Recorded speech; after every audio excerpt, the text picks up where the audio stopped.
Hello and welcome to this week's Rage Report. The first story reads, Tories quietly end free school meals fund worth 32 million. So, the Tories are quietly ending a free school meals fund which has paid out more than 32 million. The schools, many of them in rural areas, not surprised, needed extra cash because their size meant they could not buy bulk food cheaply enough to fit their budgets. An official said the fund was always meant to be transitional, but Shadow Chancellor's Minister Sharon Hodgson said once again David Cameron's rhetoric doesn't match the reality.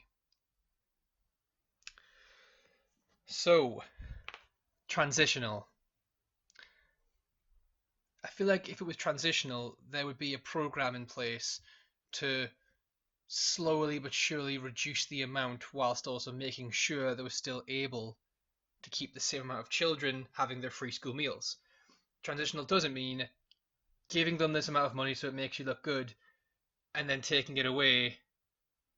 And is there a contingency plan? What if these children now 100% cannot get their free school meals because you've taken funding away from them? That just doesn't seem to make any sense to me. She said, the Prime Minister stood up at the dispatch box and committed his government to protecting free school meals for all infants. A few short months later, the Department of Education has scrapped the help small schools receive to make free school meals for infants viable. So our government thinks that those who should make the most sacrifices in this time of quote austerity are the disabled, the vulnerable, and now children. It shouldn't be big businesses, bankers, even the government themselves. No, they think that to help people, they should take funding away from children and those that are most vulnerable. Just making that clear. School budgets are already under a lot of pressure with rising costs and shrinking budgets. Small schools are often especially hard to press. That's a pretty true statement. We're taking away funding. As far as I'm aware, everything is rising in cost. I'm not talking about just for schools, I'm talking about everything here. But the government doesn't seem to see that. They just seem to see the public as, I don't know what, to be honest with you. I can't think like a Tory because I have a soul. The Department for Education spokesman said, to help small schools with the transition to universal infant free school meals, we paid them an extra 32.5 million over 2 years, over and above the 600 million we have spent on the policy as a whole so far. We have always been clear that this funding was always intended to be temporary to help schools to put their meal service on a more sustainable footing. We know that schools around the country use the funding to rise to the challenge and are providing hot meals for infants at lunchtime, something that has been proven to aid concentration and attainment and is part of our drive for educational excellence everywhere. Right, okay, so this statement from the Department of Education says that we give the school money, we give the school more money, we know that giving them money lets them get school meals, which is good for the children, but it doesn't address what's going to happen once they've taken away the funding. This is a piece of crap. This doesn't explain anything. This is just knowledge that we already knew. Bar the whole, we give them an extra 32.5 million over 2 years. We know food helps concentration, especially in kids. That's not something you needed to tell us. What we want to know is what's going to happen now that you're taking the funding away, and maybe why did you have to take away the funding altogether since you said it was transitional? But then again, this is part of a Tory government. Why would they ever give us a straight answer? They like to be a bunch of cunts. Our next story reads, government will prosecute those who fail to repay their student loans on time, warns Joe Johnson. This isn't good. As a student myself, I'm eager to see what's going on here. So, the government has warned it will prosecute graduates from across the UK and overseas who fail to pay their student loans back on time as part of a new strategy. In a statement from Minister for Universities Joe Johnson on the House of Commons, the politician said the new plans were needed to ensure the repayment system remains fair, robust and efficient, as the higher education system sees more people gain entry than ever before due to a cap lift on numbers. So you want to make sure that the repayment system remains fair, robust and efficient. Why don't you want to focus on the loan system remaining fair, robust and efficient? You seem eager, in fact, to hike those prices up, especially like when I started university 3 years ago. I was part of the first generation of students to have the £9,000 loans after a promise from the Liberal Democrats that they wouldn't hike them up. There was no urgency there to keep that fair, robust and efficient, but this hasn't mentioned anything about changing how much you have to earn before you're repaying, so it doesn't seem too bad so far. Despite acknowledging that the majority of borrowers do repay on time, okay, right, so you don't need to, like, there isn't any need to change the way that we repay them, since the majority of borrowers do pay back. If it was the majority of borrowers don't pay back, I could understand, but there doesn't seem like there's any urgency here. It just seems like you're being greedy cunts again. Mr. Johnson said the government will take stronger action to track down borrowers who avoid repaying, including those overseas he said, we will act to recover loan repayments where it is clear borrowers are seeking to avoid repayment, consider the use of sanctions against borrowers who breach the loan repayment terms, and if necessary, prosecute. To be honest, I didn't do enough research into this. I'm going to have to do it afterwards. We will act to recover loan repayments where it is clear borrowers are seeking to avoid payments. I need to check out what that means. Borrowers are seeking to avoid repayments. The move will see the Department for Business, Innovation and Skills, the Student Loans Company, Her Majesty's Revenue and Customs, and the devolved administration of Wales, Scotland and Northern Ireland all work together, seeing how the loan repayment process is the same across all 4 parts of the UK. That was an unnecessary piece of text. Go on. The government has recently been criticised for making a U-turn on student loan promises, which originally saw post-2012 students repay the amount they borrowed once they earned 21,000 or more. However, having backtracked and amid overwhelming opposition from respondents to a consultation, the Conservatives have placed a freeze in the threshold, meaning graduates will now have to repay more of their cash each month. Right, so the majority of borrowers, in fact, already repay back their loans.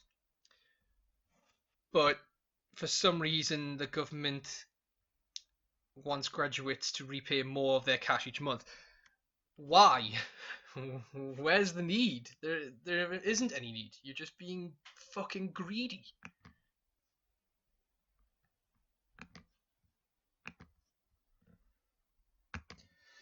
Hey, look, do you know how we're in times of austerity, and within such times we need to take money away from children and disabled people? Well, oh, that was very unprofessional. Very unprofessional. Well, George Osborne's family business has not paid corporation tax for 7 years. The man who wants to crack down on tax avoidance hasn't been paying tax for 7 years. Yeah. Yeah, it's not surprising, to be honest. So George Osborne has received a dividend payout worth of 1,230 quid from his family's wallpaper business, despite the company not paying any corporation tax for the last 7 years, according to reports. The Sunday Times says it has analysed the accounts of Osborne and Little Group Ltd, the parent company of the family business, and found it paid out dividends worth £335,000 to shareholders, including the Chancellor, on the 30th of May 2014. Mr. Osborne's parents, Sir Peter and Lady Felicity Osborne, reportedly received dividend payouts of over £270,000. The company, however, has reportedly not paid UK corporation tax since 2008, partly due to the business rolling over losses from previous years and deferring tax repayments. So the Chancellor is a hypocritical lying, manipulative cunt is what I've got from this, who is more than happy to take money away from public sectors, the disabled, and children. He will also bend over backwards and take one hell of a strap on off Google up his arse, and also not pay tax. I kind of went off on a point there, but a tangent. Sorry. Basically, our Chancellor is a twat. The Chancellor has previously spoken out against morally repugnant tax avoidance, making it a major part of his 2012 budget speech. That's true, we do know that. I think I talked about that in last week in politics as well. Just further evidence that he's a hypocritical twat. A spokesman for the Chancellor said, all of the Chancellor's interests are declared properly and in accordance with the rules. I'd like to know what rules, because since you haven't paid corporation tax, I'm pretty sure that's against UK rules. So what the rules are you talking about here? This is bullshit. More good news for MPs. Senior MPs in line for a third pay rise of up to $15,000 a year. Yep, that's right. In this great time of austerity, they can afford their third fucking pay rise.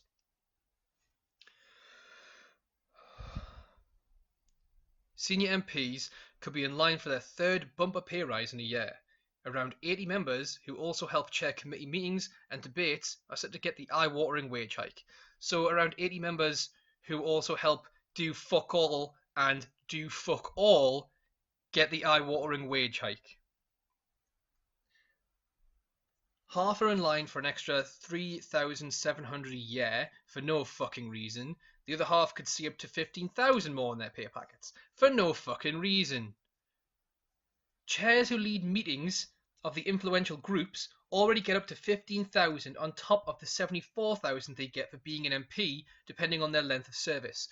Most of these MPs have a side job as well. This isn't their main income. So they're getting $15,000 on top of the $74,000 on top of what they're already earning. This reeks of corruption. I don't understand how the government can get away with this. It is pathetically disgusting. In April, all MPs are in line for a 1.3% increase in their basic salary, which is already more than 3 times the national average. In a time of, quote, austerity, they're getting another pay rise. This is pathetic. Our government is pathetic. But let's read on. They had already been given a 10% pay rise in July, but Parliamentary Wages and Expenses watchdog IPSA says some 80 members of the panel of chairs appointed by Speaker John Bercow are underpaid. Bullshit. Bullshit. Speaker Bercow's salary and spending have come under scrutiny of late. It was revealed last year that he had accepted another pay rise between his MP salary and top-up for his role of Common Speaker. He now earns £150,236, more than the Prime Minister.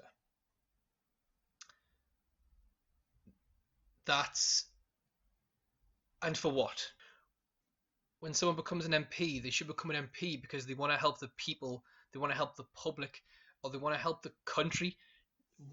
It shouldn't be to attain these celebrity wages. And it emerged last week that his office had blown thousands of pounds of taxpayers' cash on wining and dining other MPs. Again, no surprise there.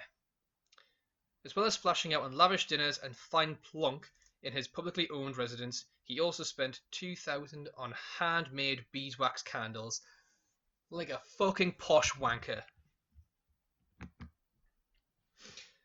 There was a comment at the bottom of this article that I just had to take, and I hope Debs is okay with me using this.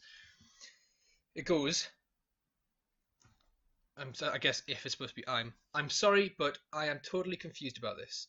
How could they be receiving 70,000 plus in wages expenses, amounting to 10,000 plus incomes from their private companies, plus positions, and now more money, and this is to be okay?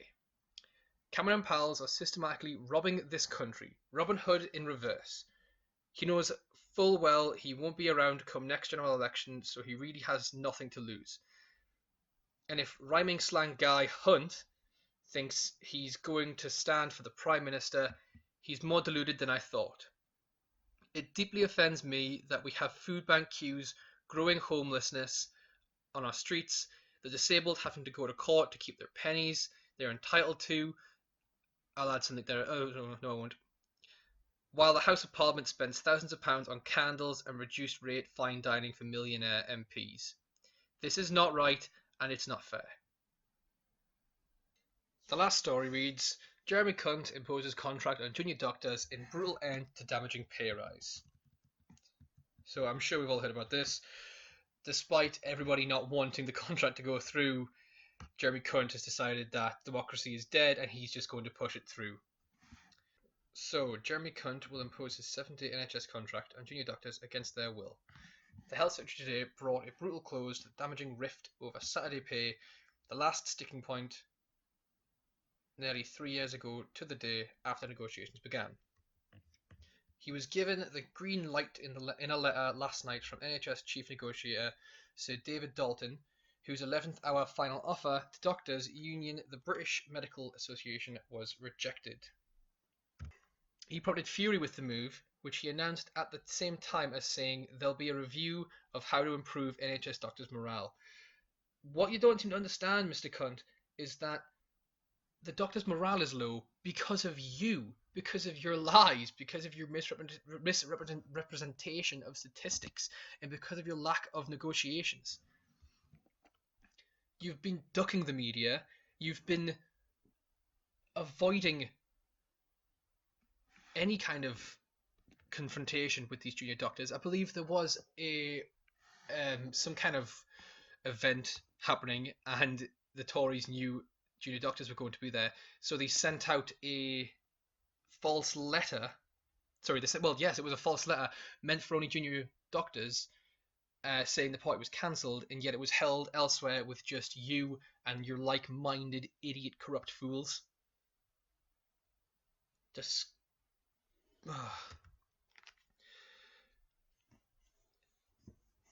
She said the health secretary made deeply dubious factual claims and turned his negotiations into a symbolic fight for the Tories' manifesto pledge. She blasted him for not turning up to the Commons earlier in the week. What I was talking about earlier. So much for a 7-day health service, she fumed. A 5-day-a-week health secretary would be nice. And that's a good point. Why don't you practice what you preach, Mr. Cunt?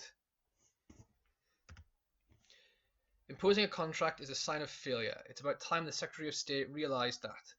Ms Alexander warned of a mass exodus of doctors after an online survey found 90% were prepared to quit if the contract was forced through. This is what I'm a little bit worried about. Where I do stand by the doctors, I feel like them walking out is exactly what he wants. This is the man who co-authored a book about privatising the NHS, and if we lose our doctors, I'm afraid that he's going to get what he wants. I'm not saying that you guys should just knuckle under and accept the contract. I actually have no idea what to do. But this is deeply concerning for the future of our NHS. He said he's accused the negotiators of lying. He's effectively said the members were fooled by their own negotiators. It's a recipe for disaster. He demanded the Health Secretary put a list of the lies he alleged the BMA had told in the House of Commons library. And he should. If you're going to claim it, then sack the fuck up and provide evidence. Oh no, wait, I forgot.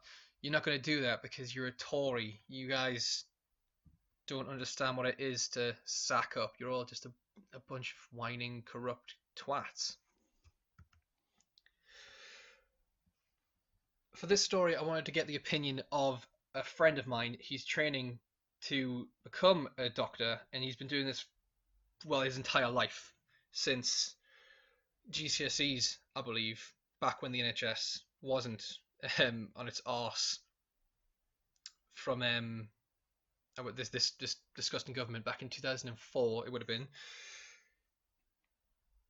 His comment is the following: the contract is completely flawed and is spun to the media on false stats, which is a deplorable attempt to turn the public against junior doctors.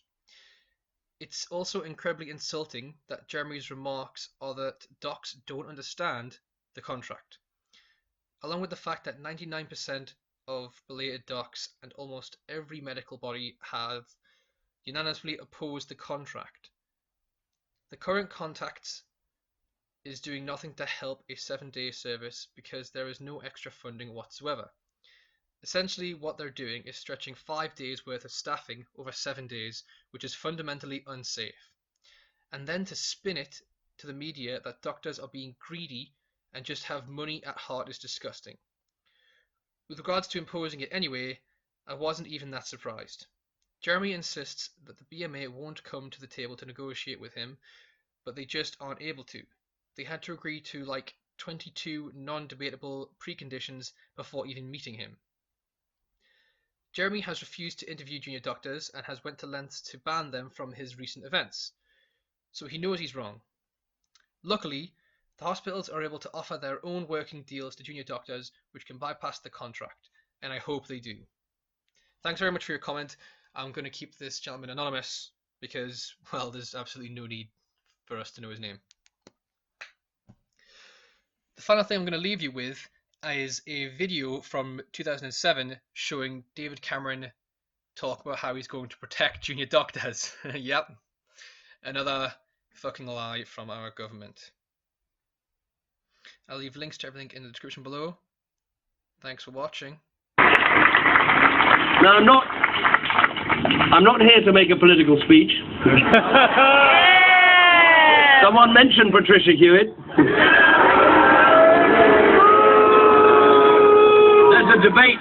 There's a debate going on in Parliament.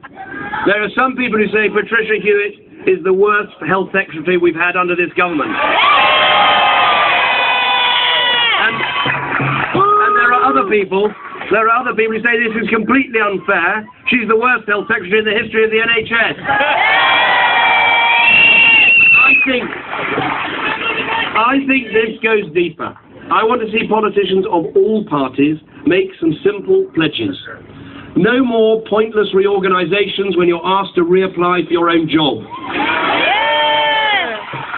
No more top-down targets that put political priorities ahead of clinical priorities.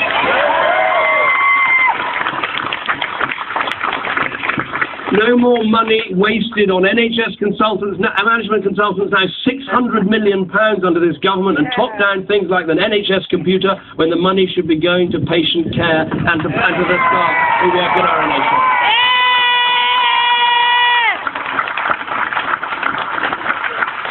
There's a simple truth at the heart of this that all of us have got to understand.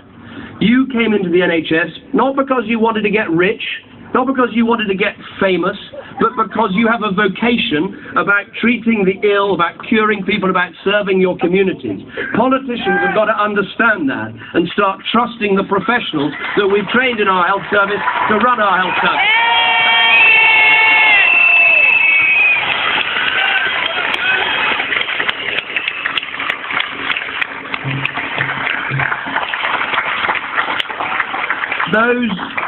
Those are the values, trusting the professionals, trusting people.